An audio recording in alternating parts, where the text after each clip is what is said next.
Sa pagpasa ng liderato mula kay General Romel Francisco Marbil, papunta kay General Nicolas Torre III, kasama sa mga pangunahing tututukan ni Torre ang kampanya kontra droga. Ang direktiba ni Torre sa mga pulis, paramihan ng maaresto. Kasama sa metrics natin ang number of arrests. Paramihan. Sige. Paramihan. Those are the things that primarily will be the metrics of performance of individual policemen. Yung reward system. Batatandaang nung investigasyon ng House Squad Committee tungkol sa gyera kontra droga ng Administrasyong Duterte. Ibinunyag ng ilang opisyal ng pulisya na may kailangan silang maabot na quota ng mga aarestuhing drug suspect.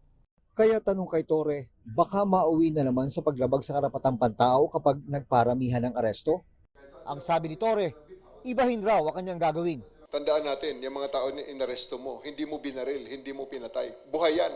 Sabi ni PNP Chief Nicolas Torre III, meron naman mga opisina gaya ng Internal Affairs Service ng PNP na pwedeng lapitan ng mga naaresto kung sa tingin nila ay nalabag ang kanilang mga karapatan. Paramihan naman ang mapapanalong kaso ang sukatan ng performance ng mga abogado ng legal service. Sa ilalim ng kanyang pamumuno, wala raw padri-padrino kung promotion ng pag-uusapan, sabi ni Torre. Ang career growth ng pulis ay nakabase sa kanilang performance. Tulad na lamang ng pagsunod sa patakaran ni Torre na 3-minute response time ng mga pulis sa mga pangunahing urban areas sa buong bansa. I would like to tell my people, give your best. Because kung hindi nyo kayang gawin, may ipapalit sa inyo na magsusubok din na gawin ang mission. So everybody should be in their toes.